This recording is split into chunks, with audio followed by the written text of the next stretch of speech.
आज आपण बनवणार आहोत winter special no oven no maida strawberry chocolate cake. हा केक छान मॉइस्ट आहे आणि स्ट्रॉबेरी आणि चॉकलेटमुळे त्याला एक सुंदर लुक आलेला आहे.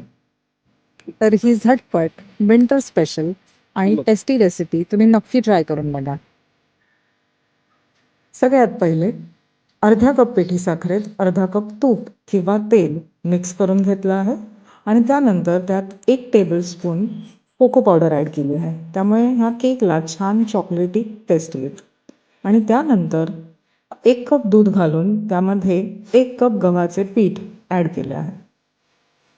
आता या मिश्रणात अर्धा टीस्पून बेकिंग पावडर, अर्धा टीस्पून लिंबाचा रस, 1/4 टीस्पून बेकिंग सोडा आणि 2 ड्रॉप व्हॅनिला एसेन्स ॲड करूया.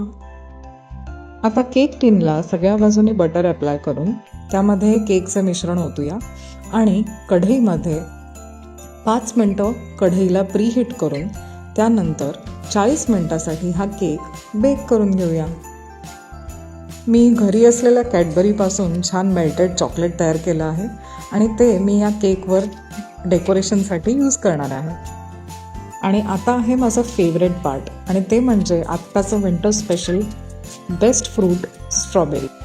स्ट्रॉबेरी सगळ्यात पहिले छान मिठाच्या पाण्यात स्वच्छ धुवून घ्यायची आहेत आणि त्यानंतर त्याला छान पीसेसमध्ये कट करून आपल्या केकवर डेकोरेशनसाठी वापरायची आहेत. असा हा बनवायला सोपा, एकदम हेल्दी आणि यमी स्ट्रॉबेरी चॉकलेट केक तयार आहे. हा केक तुम्ही पण नक्की ट्राय करा आणि मला कमेंटमध्ये जरूर कळवा की तुम्हाला कसा वाटला. बाय.